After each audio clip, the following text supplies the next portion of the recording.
Okay, I think we should begin. So good afternoon, everyone. Welcome to the afternoon session. My name is Cynthia Lareine, and I am the co-founder and director of ACGC. Thank you so much for being here at our conference. I hope you're enjoying it. So this next session, we have Sheila Braka Musiime, who's dialing in actually from Washington. Sheila, what time is it over there? Not too bad. It's 8:30 a.m. in Washington. Wow. 8:30 in the morning. Let me just do a quick intro to Sheila. And in this session, I'm going to basically run an interview, and Sheila's going to share her journey in terms of leadership lessons.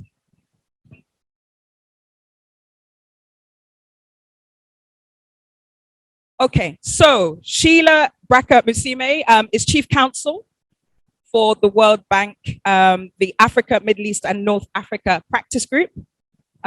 She previously worked as Chief Counsel for East Asia and the Pacific region. Sheila read law at Makerere University in Uganda and did her master's at Harvard Law. And she was actually also part of the International Law Journal editorial team. Prior to joining the bank, Sheila was in private practice at a commercial law firm in Uganda. This afternoon, Sheila and I are going to be talking about lessons in leadership, particularly from the in-house counsel perspective. So the idea with this session is that we want our corporate and regulatory counsel to feel inspired, particularly those that are either on their leadership journey or those that are at senior levels of leadership and sort of trying to figure out what happens next. So Sheila, if we can kick off with a couple of questions just around your background, could you tell us, and also your role at the World Bank? So if you could briefly tell us about your role specifically at the World Bank and what it is that the World Bank actually does, because it's an organization that we all know and love, but I couldn't say that all of us have specific insight into what the World Bank does. Absolutely. Thanks so much to you and to Nankunda and all the organizers. It's really a pleasure for me to join you today. I'm sorry I couldn't be there in person, but very much with you. And I was excited to hear about this forum, and hopefully I'll be able to join you at the next one. Yes, so I've been a lawyer with the World Bank for the last 20 years. And it's been quite a journey, and it's one of those organizations that is known by so many, but really not quite known. It's misunderstood in many ways. And having been here 20 years, I can say with a lot of confidence that it is truly an organization that seeks to do good in the world, one that has made an impact in so many of our countries and continues to be a force for change in our countries. So the mission, as many of you know, is to eradicate poverty and as we say, boost prosperity. So it's not a bank only for the less developed countries, but also for the middle income countries that are trying to, if you want, share that prosperity that a few people seem to have in those countries. We were established in 1944 after the Second World War. And the whole idea was to reconstruct Europe and countries that had been impacted by the war. But as the years went on, different aspects of what this reconstruction and development means kept on being added on. So for instance, while it was this IBRD, International Bank for Reconstruction and Development, was the first arm that was set up, it became clear that private sector development was very important. So then we had in 1956, the International Finance Corporation, IFC, being established as part of the World Bank Group. And then we had IDA, International Development Association, which is the one that provides financing to many of our countries across Africa. And so we've had this progression. So it's now 5 entities in one, which forms the World Bank Group. One fun fact, the words the World Bank do not appear anywhere in our constituent documents. It's really a term that came to just be an easy way to reference this bank, which is just a bank for the world. So really, I'm employed by International Bank for Reconstruction and Development. And, funny story, when I was applying to join the bank more than 20 years ago, I recall seeing the announcement quite late, actually, about 2 days before the first round of interviews. And I hadn't, of course, submitted my resume. And I see the words IBRD, and I had been asking at the career office where I was doing my master's in Massachusetts, is the World Bank interviewing? And they kept saying, no, the World Bank is not interviewing. And then I see IBRD is interviewing, and I'm like, but the World Bank is interviewing. So it's not many people know that really our official name is International Bank for Reconstruction and Development. And International Development Association and IFC and MIGA and ICSID, all that forms the World Bank Group. So that's just a snapshot of what we do. As a lawyer, it's one of the most fascinating jobs I could ever dream of doing.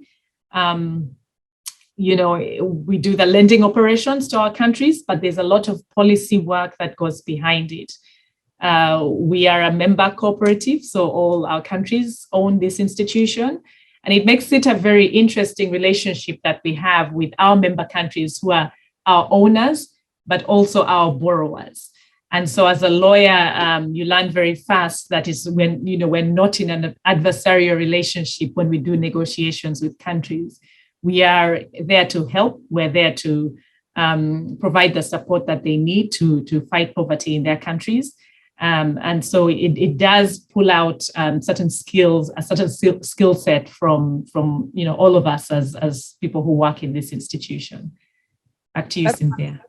That's fantastic. Thank you, Sheila. So I know you've, I didn't actually know that about the World Bank actually not referring to itself as the World Bank. I know that another fun fact is that you are the youngest or one of the youngest chief counsels at the bank. It would be great to hear about the journey that you went on that then culminated in your current role. So how did you get there? What did you do, etc.?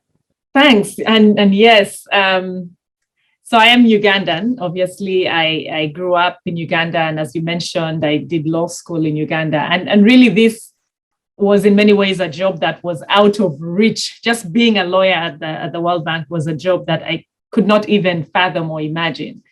And,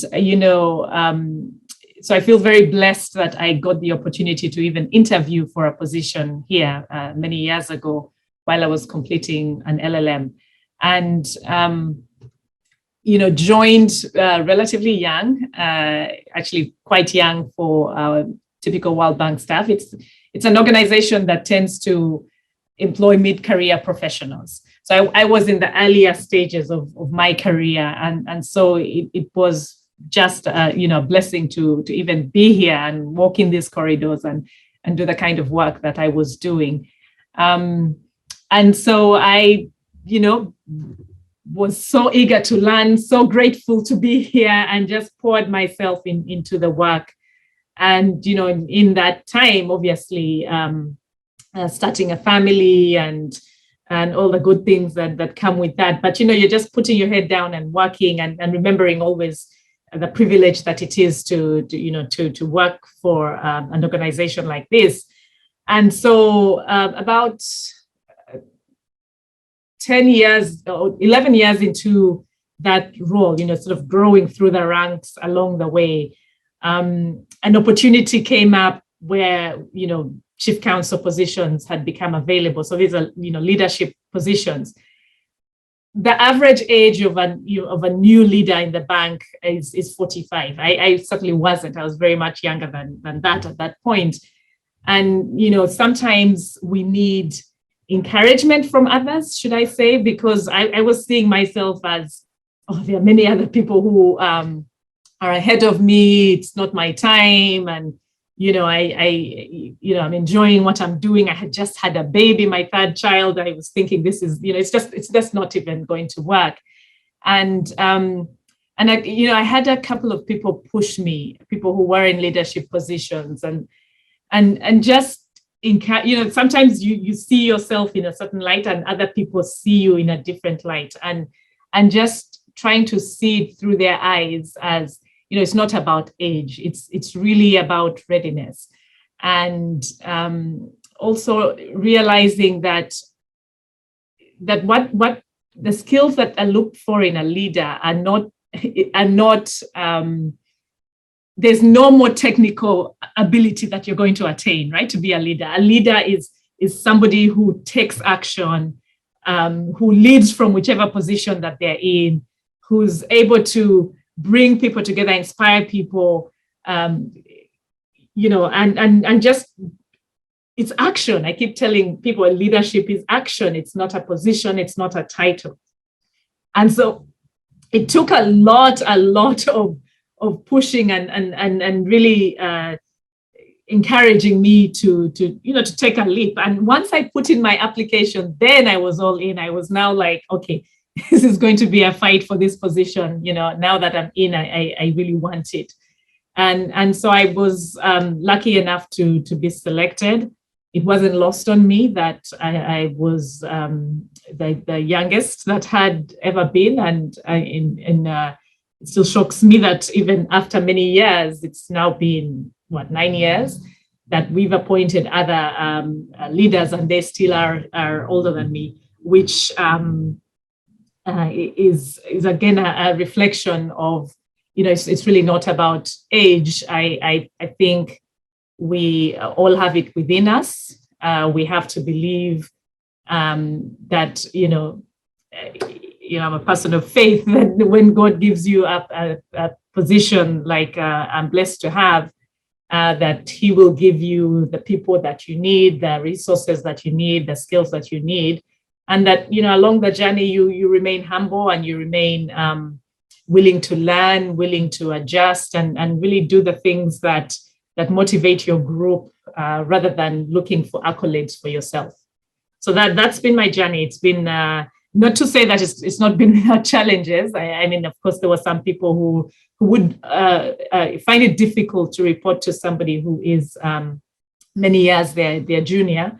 But I think, those are things that can be overcome. It really all depends on how you handle the power that you've been given.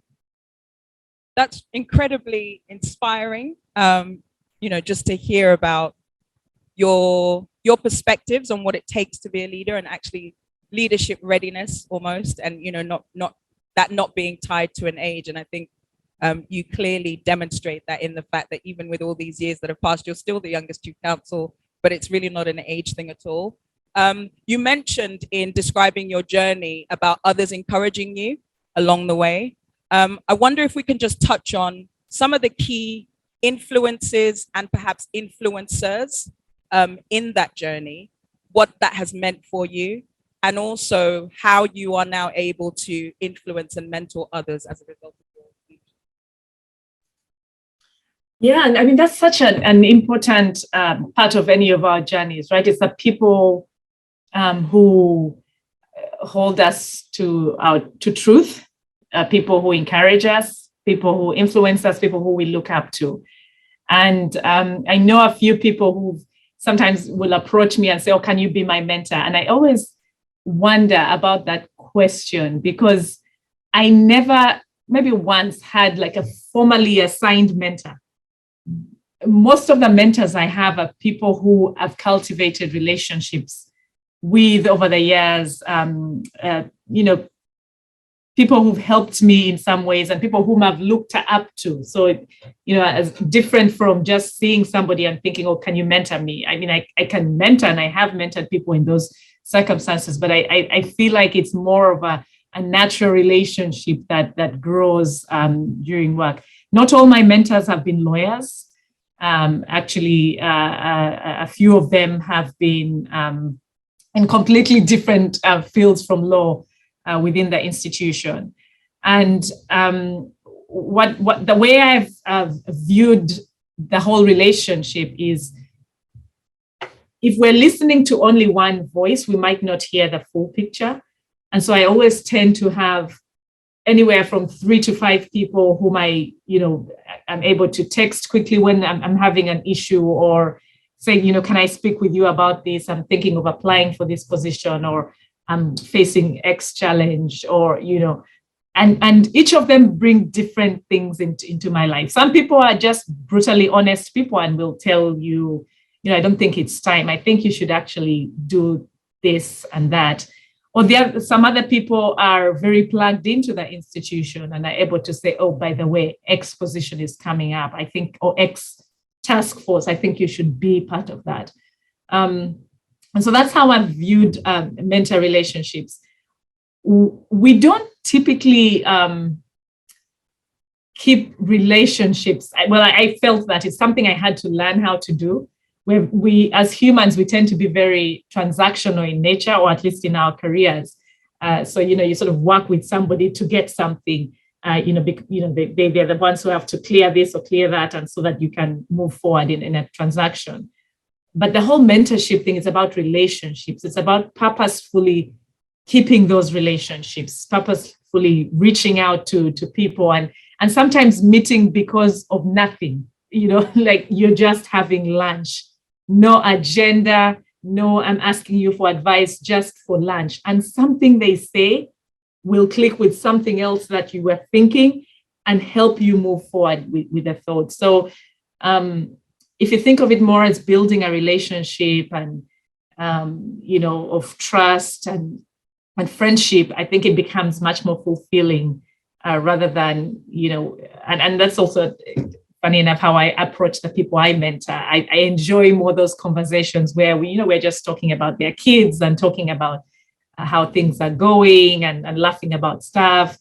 And then in between that meeting, they might say something where I'll see an opportunity to maybe point them in a certain direction. So I think we all need people. We can't do this journey alone. So I would, I appreciate all the people who've influenced me and taken time to mentor me. Fantastic. I have a couple more questions for you, Sheila. I'm very conscious of time. I know how busy you are. And if there are questions from our audience here or virtually, please do make me aware of that so that we can try and get one or two in. One of the really practical questions I'd love you to speak to is around what kind of daily habits you employ as a leader that enable you to lead from the front. So, what would be some of the things that you are focused on from a structural or routine perspective that help you as a leader? That's a great question.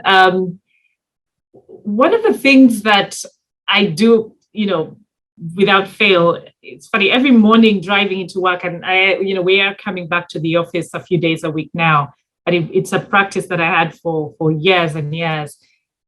There's a podcast that I listen to on the way in and a different one I listen to on the way out, sort of using my time to make sure I'm informed of things that are happening in the world. So the one I listen to on the way in is, it's called The Daily. It's a New York Times podcast, and it dives deep into specific topical issues.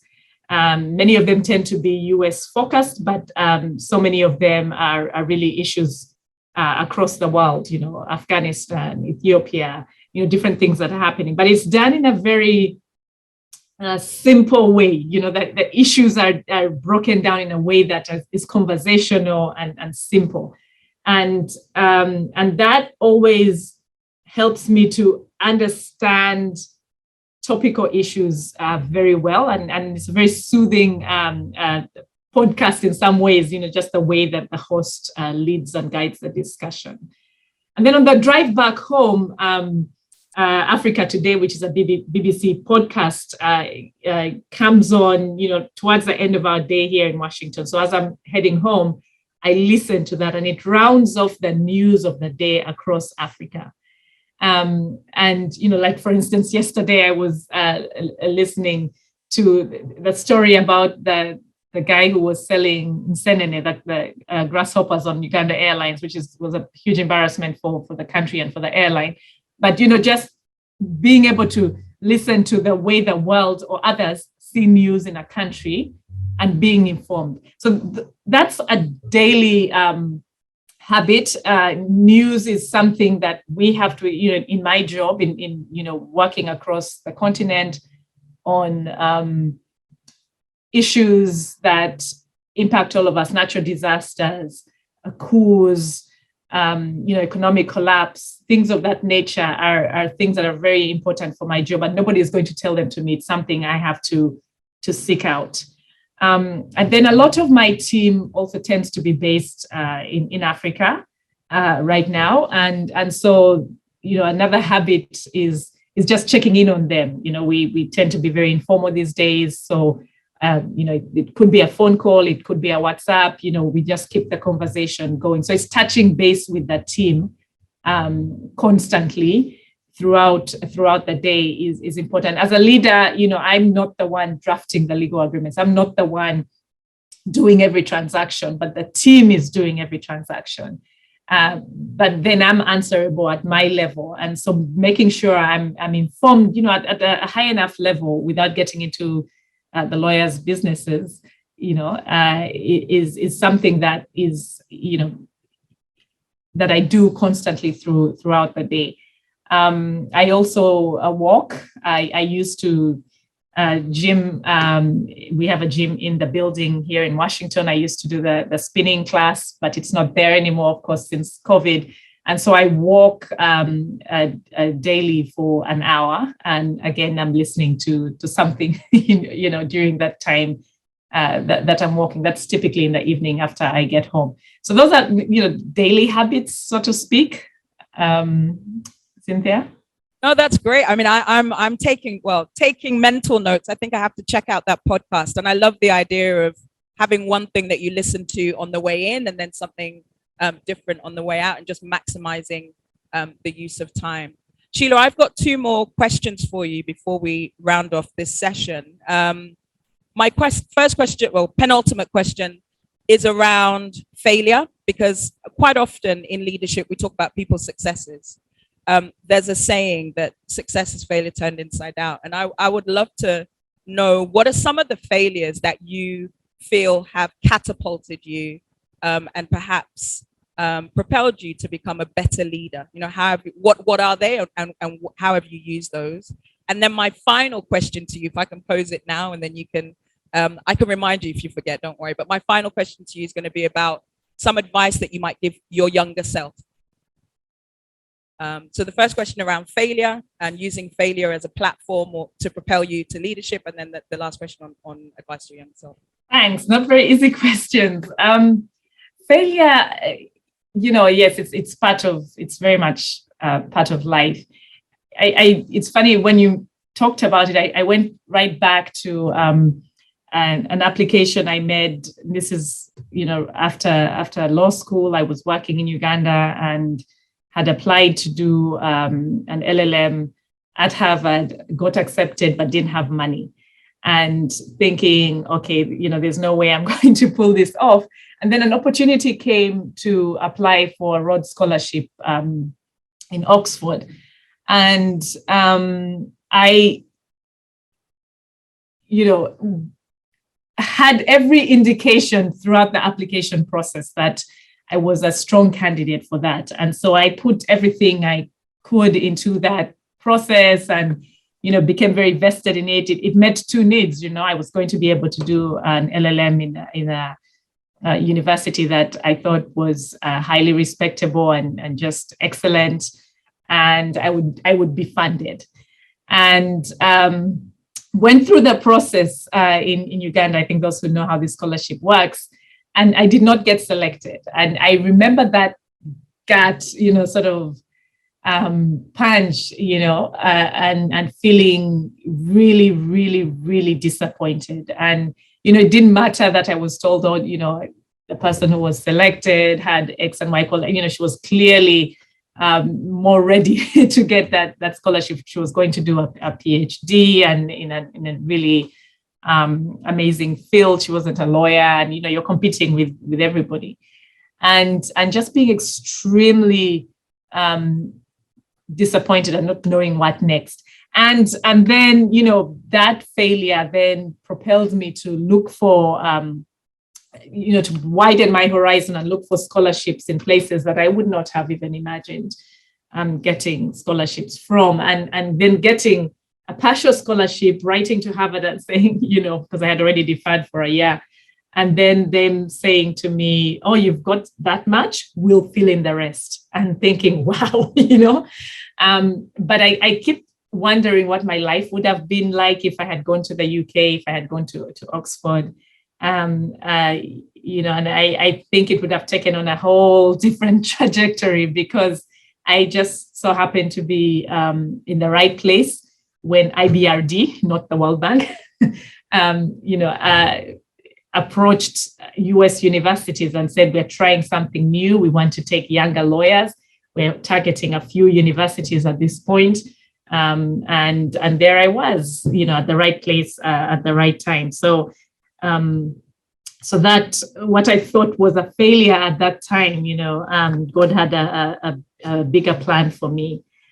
Over the course of my career here at the World Bank, there have been moments, challenging moments where you in that moment, you think it's a failure. But in the larger scheme of things, it's just preparing you. It's giving you the thicker skin that you're going to need for the next level. And some of those are it can sound like small things, but it's a lesson I had to learn if I was to be a good leader, which is it doesn't matter who gets the credit. It really doesn't matter who gets the credit, And when you're younger and trying to make your way in a place, you're thinking, how could somebody else take the credit for the work that I did, And but the lesson it was teaching me was that's what if you're truly to reach that level of leadership, you really should not care about who gets. The issue is, has the thing got done, and has it got done in the right way? And that's something I live by. There is in the Bible, there is one of my favorite verses where John the Baptist said, I must decrease and he must increase, talking about Jesus. And I try to live by that. I must decrease, even with my team. If people are seeing me only, then there's something wrong. I'm not leading the team well. I need to decrease enough so that my team can shine. And when they shine, I shine, so I don't need the credit. And it's something that I just carry with me. And that's part of what I would tell my younger self, quite honestly. Don't really worry about people thinking you're great, or you did this, or you do that.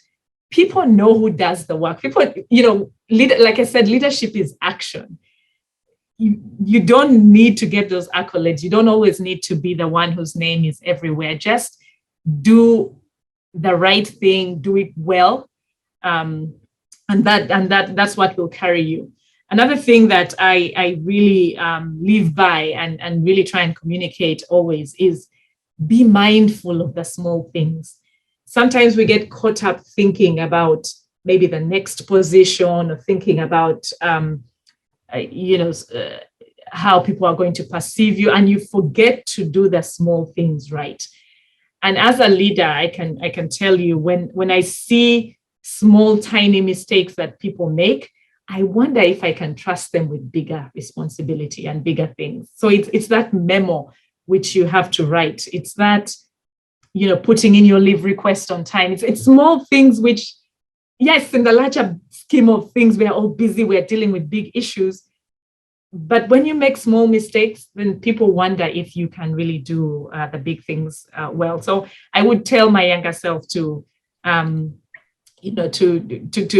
pay attention to the job you're actually doing. Don't worry too much about what comes next, and do it well. And and also, don't always run at a breakneck speed, right? Take leave. I have a family, as I've told you, 3 children and a husband, and I am one of those who truly believes in taking leave and taking time and being at that game, and those small things that make a big difference in my family. So I think those are some of the lessons I would share. Wow, thank you, Sheila. So much content in that. I'm sure everyone in the room is as inspired as I am right now. I really do feel that you've shared some true leadership lessons, and we do thank you for that. I think three of the things that I've taken away from this conversation with you is around leadership readiness, and that how that doesn't have to do with age. Really, it is about you as an individual being ready to serve, ready to lead. The second thing is around leadership as service. So I love the comment that you made about sort of, decreasing in yourself so that your team can shine, and almost a leader being behind the scenes and enabling other people. And yeah, finally, I know a couple of times you talked about leadership, about being about action. And so thank you so much for spending this time with us. It's been really valuable. I wish we could have much more time. We definitely will be coming back to you and asking you to participate in a future session, because I think this is a conversation that warrants much more time than we can do justice to today. But Sheila, thank you so much for joining us all the way from Washington. We really do appreciate your time. Thank you so much. Thank you, and best of luck with the rest of the seminar.